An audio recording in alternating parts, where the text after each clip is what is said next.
Hello everybody, Pounding Rocks checking in, and this is a tale of two flywheels here. Ran into a bit of a problem in the last video when we were trying to get the clutch installed on the Pathfinder pickup swap. I am doing a supercharged 3.3 liter swap in place of a regular VG 3.0.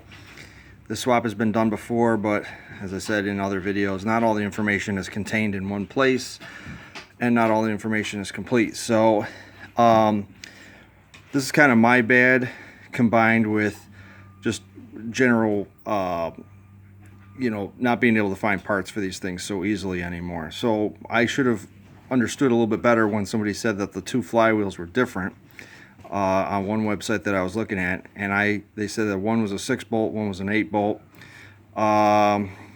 My brain thought that I was looking at the center hubs.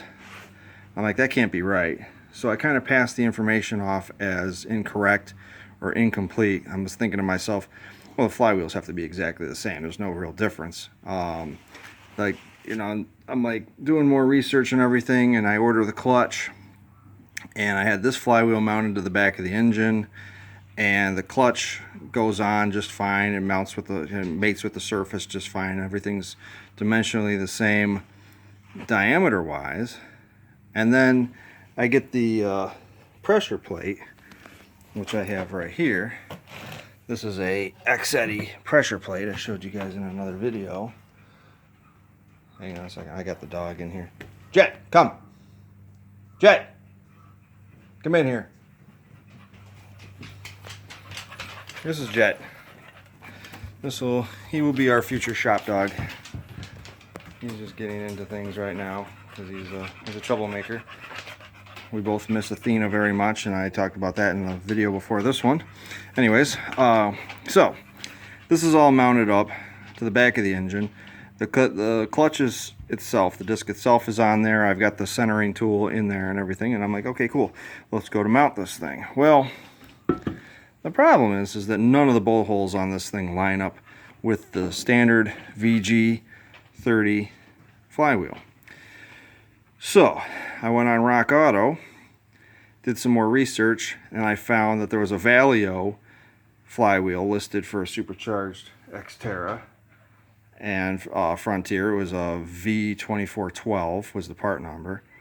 And so I ordered it, and it came in, and I opened the box, and I had this piece with me right at my desk. Opened the box, and I didn't even open the plastic bag. I just set it on there, and I was like, wrong. None of the pins line up. So none of these mounting holes on the surface line up at all. You got these 3 dowel pins here. None of those line up. None of the bolt holes to mount it line up. So I'm like, what the? So I contact my parts girl, Kim, over at Dorschel.com. She's awesome. She's been there for years. She works in the wholesale department, and she's done a whole lot of help in building this truck. She's also helped with building the red truck, and just done a lot of helpful research and ordered a lot of parts for me over the years. So I'm like, all right, can you give me the part numbers for both a supercharged and non-supercharged 3.3 liter flywheel? She gives them to me. They're different. So I look, and I see that Rock Auto is basing the supercharged flywheel off of the non-supercharged flywheel OEM part number. So it was like 01 or 0W00 or 01W00, I think was the end, and then this was supposed to be like a 7S500. There's no cross for the 7S500 at all. So you can order this all day off the catalog. It's going to say supercharged, but it's going to come in and it's going to be nothing different than what any of the other flywheels are. So don't waste your time. And I didn't want to go with a regular 3.3 clutch. It just doesn't sound exciting to me. I already got the X-Eddy set up here. So I called X-Eddy, and I called Luck, and I talked to them. I gave them the part numbers off of this thing. I gave them the part numbers off the clutch disc itself. They told me that everything was kosher on this thing. They were like, oh, the problem is on the flywheel.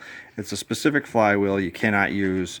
We don't have the Valio flywheel in our database as being a flywheel that you can use with our clutch. So find out that the supercharged flywheel is not only was it $600 when it was available, it is no longer available. So I went on car-part.com, plugged in my information, and then there was 4 options that came up, and I sorted them by distance. So I found out that this flywheel was sitting here about maybe 25-30 miles away from me.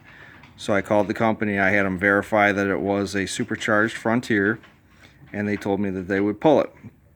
Be very careful when you go on that site though, because the 3 that are still remaining, one of them is actually an automatic transmission listing, so they consider it a flywheel flex plate, so it's not even going to work because it's an automatic. You can see in the pictures of the truck, you can see the automatic handle on it. Anyways, so I just got this back just now, and I wanted to make sure that we were all good. So I set it down. I put 1 pin here, and I put another pin here. Actually, it only goes one way, so it's kind of like you gotta play Frogger here, or like a game of memory. But when you get it set up here, this pin lines up with that hole.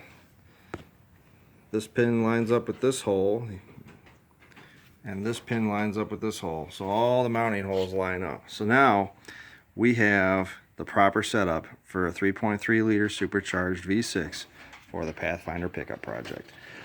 And as I said in the previous video, and this sits a little tough, in the previous video, the difference comes in this guy right here itself. The clamping force on this thing is way higher than even the twin turbo 300ZX, which was a setup that I considered for a short while. But then I said, you know what? I'm just a parts swapper. I'm not an engineer.